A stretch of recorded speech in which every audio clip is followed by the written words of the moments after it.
Em Brasília, o ministro do STF, Alexandre de Moraes, autoriza que o ex-secretário de Segurança Pública do Distrito Federal, Anderson Torres, fique em silêncio durante o depoimento à CPI dos ataques a Brasília na Câmara Legislativa. Eu vou acionar a Berenice Leite mais uma vez com as apurações a respeito disso. Berenice, qual é o motivo dessa decisão de Moraes envolvendo o Anderson Torres?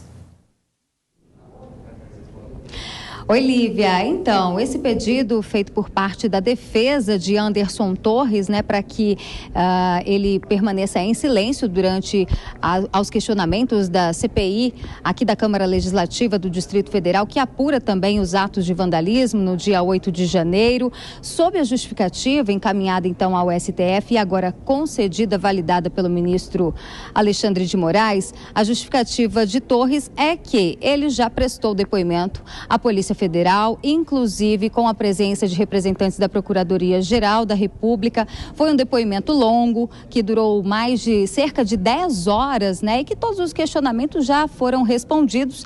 Inclusive, este processo não está sob sigilo, Então, eles alegam que todas as informações podem ser consultadas pelos deputados distritais e, por isso, não há necessidade da convocação de Anderson Torres. No entanto, permanece, no dia agora, na quinta-feira desta semana, está previsto então a presença do ex-secretário de Segurança Pública, Anderson Torres, que deve comparecer para responder os questionamentos dos deputados distritais, porém já tem agora o aval do ministro do STF, Alexandre de Moraes, para permanecer em silêncio. Lívia. Berenice, a Polícia Federal deflagrou nesta manhã a 7ª fase, mais uma, da Operação Lesa Pátria. Quais são os dados mais atualizados que você pode trazer para a gente? Pois é, 7ª fase da Operação Lesa Pátria, que cumpriu hoje 3 mandados de prisão e 4 de busca e apreensão. Os 3 mandados de prisão foram cumpridos com êxito, 2 homens e uma mulher.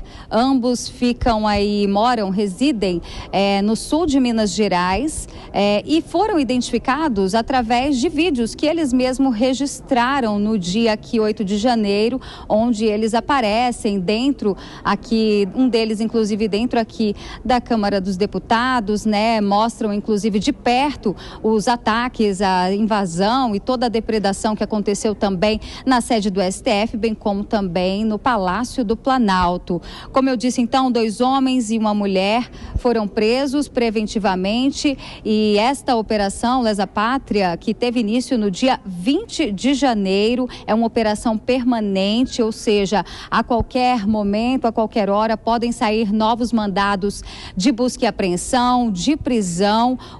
A primeira fase, como eu disse, foi no dia 20 de janeiro e a operação tem o objetivo de identificar não só pessoas que participaram diretamente das invasões, como também indiretamente, ou seja, financiando ou até mesmo como mentores intelectuais. Lívia. Berenice Leite, pelas informações, qualquer novidade a respeito de qualquer assunto aí em Brasília, é só nos acionar. Bom trabalho aí para você.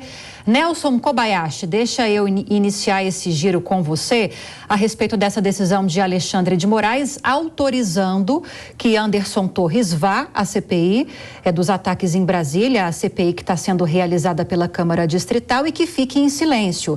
Segundo ele já está preso, vai à CPI se quiser e se quiser ir, também pode ficar em silêncio. Na sua opinião, os próprios advogados disseram que esse vai ser o comportamento do ex-ministro caso ele vá à CPI. Ele deve sim ficar em silêncio. Seria importante que ele fosse, que comparecesse e que falasse, pensando que ele já prestou esse depoimento à Polícia Federal? Ou isso poderia complicar a situação dele, pensando na defesa, na questão jurídica? Pois é, Lívia? A gente sabe que a Constituição Federal estabelece o direito ao silêncio, que ninguém é obrigado a produzir prova contra si mesmo. O Anderson Torres, ele fez a contribuição dele às investigações na investigação oficial, que é tocada pela Polícia Federal. Na visão da defesa, esta contribuição, este depoimento já prestado, já seria o suficiente para ter como contribuição à justiça.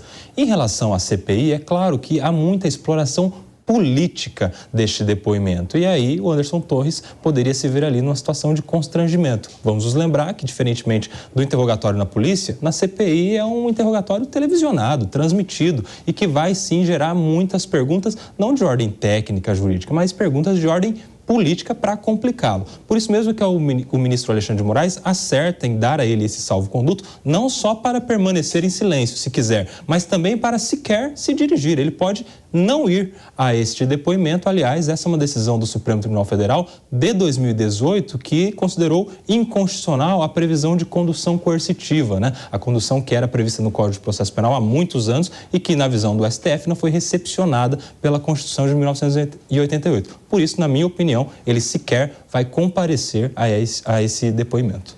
Agora, Vilela, a gente precisa ficar bastante atento a essa postura da defesa de Torres e do próprio ex-ministro e ex-secretário Anderson Torres em relação a essa CPI que está acontecendo na Câmara Distrital, porque aquelas articulações e movimentações para a instauração de uma CPI no Senado para investigar os ataques e de uma CPMI no Congresso Nacional, que nesse caso envolveria deputados e senadores, essas articulações e movimentações continuam. E muito possivelmente, se isso realmente acontecer, Anderson Torres deve ser convidado ou convocado, não sei nem se ele poderia ser convocado, ou se neste caso a regra seria a mesma que o Kobayashi estava explicando para a gente, para depor nessas comissões.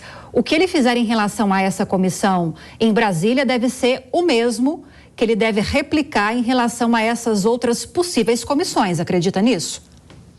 Com certeza, Lívia. Por isso que eu tenho me colocado de uma forma muito crítica a realização, essa proliferação de CPIs nas diversas esferas do parlamento. Então, já tem essa comissão na Câmara Legislativa do Distrito Federal, tem aí a viabilidade de que seja aberta uma nova comissão no Senado Federal, a CPMI envolvendo o Congresso Nacional.